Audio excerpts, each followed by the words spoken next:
ಚಿಂದಿ ಉಡಾಯಿಸೋ ಖಾರ ಬಣ್ಣ ರುಚಿಯನ್ನು ನೀಡುತ್ತದೆ. ಆಚಿ ಮೆಣಸಿನ ಪುಡಿ ಚಿಂದಿ ಉಡಾಯಿಸೋ ಖಾರ ಬಣ್ಣ ರುಚಿ.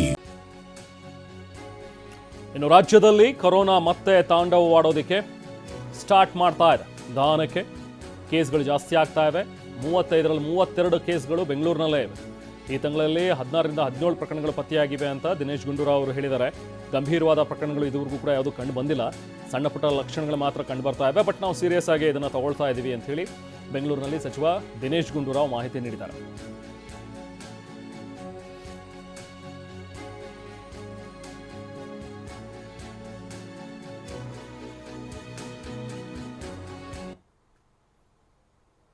ಅವಶ್ಯಕತೆ ಇರ್ತದೆ ಅಂಥವ್ರಿಗೆ ಟೆಸ್ಟ್ ಮಾಡೋದಕ್ಕೆ ನಾವು ಅವಕಾಶ ಮಾಡಿಕೊಡ್ತೀವಿ.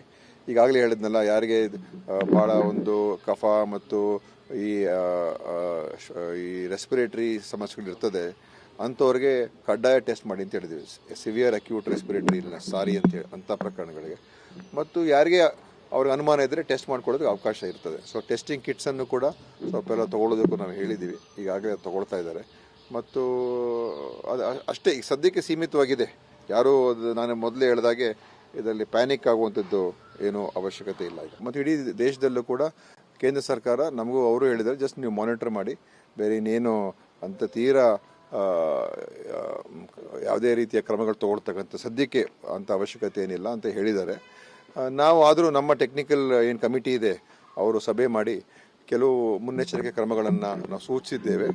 ಅದರಲ್ಲೂ ಯಾರಿಗೆ ಈ ಸಿವಿಯರ್ ಅಕ್ಯೂಟ್ ರೆಸ್ಪಿರೇಟರಿ ಇಲ್ನೆಸ್ ಇರ್ತದೆ ಅಂಥವ್ರಿಗೆ ಅವರೆಲ್ಲ ಆಸ್ಪತ್ರೆಯಲ್ಲಿ ಅವರೆಲ್ಲ ಅಡ್ಮಿಟ್ ಆಗಿರ್ತಾರೆ. ಅಲ್ಲೆಲ್ಲ ಎಲ್ಲೇ ಇದ್ರು, ಯಾವುದೇ ಖಾಸಗಿ ಇರ್ಬೋದು, ನಮ್ಮ ಸರ್ಕಾರಿ ಆಸ್ಪತ್ರೆಗಳಲ್ಲಿ ಯಾರೇ ಇಂಥವ್ರು ಆಸ್ಪತ್ರೆಯಲ್ಲಿ ಇರೋರನ್ನ ಕೋವಿಡ್ ಟೆಸ್ಟನ್ನು ಮಾಡಿಸ್ಕೊಳ್ಳಿ ಅಂತ ಹೇಳಿದ್ದೀವಿ. ಮತ್ತು ಅದು ಟೆಸ್ಟ್ ಮಾಡಿಸ್ಕೊಂಡು ನಂತರ ಅದು ಏನು ನಮ್ಮ ಪ್ರೋಟೋಕಾಲ್ ಪ್ರಕಾರ ಅದನ್ನು ನಿರ್ವಹಣೆ ಮಾಡ್ಕೊಳ್ಳಿ ಅಂತ ಹೇಳಿದ್ದೀವಿ.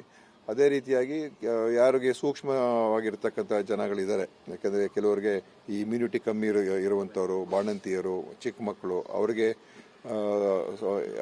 ಈ ಜನ ಹೆಚ್ಚಿರುವಂಥ ಪ್ರದೇಶಗಳಿಗೆ ಹೋದಾಗ ಮಾಸ್ಕ್ ಹಾಕೊಂಡ್ರೆ ಒಳ್ಳೆಯದು ಅಂತ ನಾವು ಹೇಳಿದ್ದೀವಿ. ಯಾಕೆಂತ ಹೇಳಿದ್ರೆ ಅನಾವಶ್ಯಕವಾಗಿ ಅವರಿಗೆ ತೊಂದರೆ ಅಥವಾ ಸಮಸ್ಯೆ ಆಗಬಾರ್ದು ಅಂತ. ಉಳಿದಿರುವಂಥದ್ದು ಇನ್ನೇನಿಲ್ಲ, ಸ್ವಚ್ಛತೆ ಕಾಪಾಡಿಕೊಂಡು ಅದನ್ನು ಹೇಳಿದ್ದೀವಿ. ಏನು ಹ್ಯಾಂಡ್ ಹೈಜೀನು, ನಮ್ಮ ಕೈಗಳನ್ನು ಸ್ವಚ್ಛವಾಗಿ ಇಟ್ಕೊಳ್ಳುವಂಥದ್ದು, ಎಲ್ಲಿ ಸಾಧ್ಯ ಆಗುತ್ತೆ ಸ್ಯಾನಿಟೈಸರನ್ನು ಉಪಯೋಗಿಸುವಂಥದ್ದು ಒಳ್ಳೆಯದೇನೆ. ಇದು ಒಂದಕ್ಕೆ ಅಲ್ಲ, ಎಲ್ಲದಕ್ಕೂ ಒಳ್ಳೆಯದು. ಸೊ ಈ ರೀತಿಯಾಗಿ ಸಹಜವಾದಂಥ ಕೆಲವು ಪ್ರಕ್ರಿಯೆಗಳನ್ನು ಅನುಸರಿಸಿ ಅಂತ ನಾವು ಹೇಳಿದ್ದೀವಿ.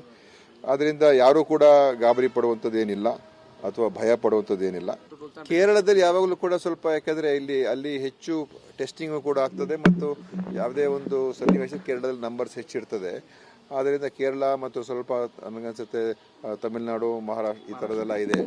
ಆದರೂ ಕೂಡ ಎಲ್ಲೂ ಈ ಕೇಂದ್ರ ಸರ್ಕಾರದ ಗೈಡ್ಲೈನ್ಸು ಅವರು ಸ್ಪಷ್ಟವಾಗಿ ಹೇಳಿದ್ದಾರೆ. ಜಸ್ಟ್ ನೀವು ಇದನ್ನು ಒಂದು ಮಾನಿಟರ್ ಮಾಡುವಂಥ ಕೆಲಸ ಮಾಡ್ತಾ ಇರಿ. ಸದ್ಯಕ್ಕೆ ಯಾವುದೇ ರೀತಿಯ ಒಂದು ವಿಶೇಷವಾದಂಥ ಕ್ರಮಗಳನ್ನು ತಗೊಳ್ಳುವಂಥ ಅವಶ್ಯಕತೆ ಇಲ್ಲ ಅಂತ ಕೇಂದ್ರ ಸರ್ಕಾರ ಕೂಡ ಹೇಳಿದೆ.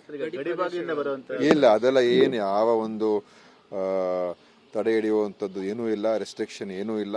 ಎಲ್ಲರೂ ಕೂಡ ಮುಕ್ತವಾಗಿ ಓಡಾಡ್ಬೋದು, ಪ್ರವಾಸ ಮಾಡ್ಬೋದು, ಬರ್ಬೋದು, ಹೋಗ್ಬೋದು. ಯಾವ ಒಂದು ನಮ್ಮ ದೈನಂದಿನ ಚಟುವಟಿಕೆಗಳಿರ್ಬೋದು ಎಲ್ಲ ಯಾವುದಕ್ಕೂ ಕೂಡ ನಿಷೇಧ ಅಥವಾ ಅದನ್ನು ಮಾಡಬಾರ್ದು ಅಂತ ಏನು ಆ ಥರ ಏನಿಲ್ಲ. ದಯವಿಟ್ಟು ಎಲ್ಲ ಸಹಜ ಜೀವನವನ್ನು ನಡೆಸ್ತಕ್ಕಂಥದ್ದೇ ಮಾಡಿ. ನೋಡಿ, ಜಾಸ್ತಿ ಅಂದರೆ ಒಟ್ಟು ಇದುವರೆಗೂ ನಮ್ಮ ರಾಜ್ಯದಲ್ಲಿ 35 ಪ್ರಕರಣಗಳು ಈ ವರ್ಷ ಪತ್ತೆ ಹಚ್ಚಿರುವಂಥದ್ದು. ಮತ್ತು ಈ ಒಂದು ತಿಂಗಳಿನಲ್ಲಿ ಸ್ವಲ್ಪ ಹೆಚ್ಚಿನ ಒಂದು 16-17 ಕೇಸಸ್ಸು ದಾಖಲಾಗಿರ್ತಕ್ಕಂಥದ್ದು. ಮತ್ತು ಬೆಂಗಳೂರು ನಗರದಲ್ಲಿ ಈ 35ರಲ್ಲಿ 32 ಬೆಂಗಳೂರು ನಗರನೇ ಅಂತಲೇ ನಾನು ಅದನ್ನು ಕೂಡ ವರದಿಯಲ್ಲಿ ಹೇಳಿದ್ದೀವಿ. ಏನಂತ ಹೇಳಿದ್ರೆ ಇದರಲ್ಲಿ ಯಾವುದೂ ಸೀರಿಯಸ್ ಆಗಿರುವಂಥ ಯಾವುದೂ ಸನ್ನಿವೇಶ ಬಂದಿಲ್ಲ. ಅವ್ರಿಗೆ ಸಣ್ಣ ಒಂದು ಲಕ್ಷಣಗಳು ಕಂಡು ಬಂದಿದೆ, ಮೈಲ್ಡ್ ಸಿಂಪ್ಟಮ್ಸ್ ಅಷ್ಟೇ. ಇದು ದಿನೇಶ್ ಗುಂಡೂರಾವ್ ಅವರ ಒಂದು ಹೇಳಿಕೆ. ಯಾರು ಕೂಡ ಪ್ಯಾನಿಕ್ ಆಗೋ ಅವಶ್ಯಕತೆ ಇಲ್ಲ ಅನ್ನುವಂಥದ್ದನ್ನು ಹೇಳಿದ್ದಾರೆ. ಬಟ್ ಎಚ್ಚರಿಕೆಯಿಂದ ಇರಿ. ರಾಜ್ಯದಲ್ಲಿ ನಾಳೆಯಿಂದ ಕೋವಿಡ್ ಟೆಸ್ಟ್ ಕೂಡ ಆರಂಭ ಆಗುತ್ತೆ ಅನ್ನುವಂಥದ್ರ ಬಗ್ಗೆಯೂ ಕೂಡ ಮುನ್ಸೂಚನೆಗಳು ಈಗ ಸರ್ಕಾರದಿಂದ ಸಿಗ್ತಾ ಇವೆ.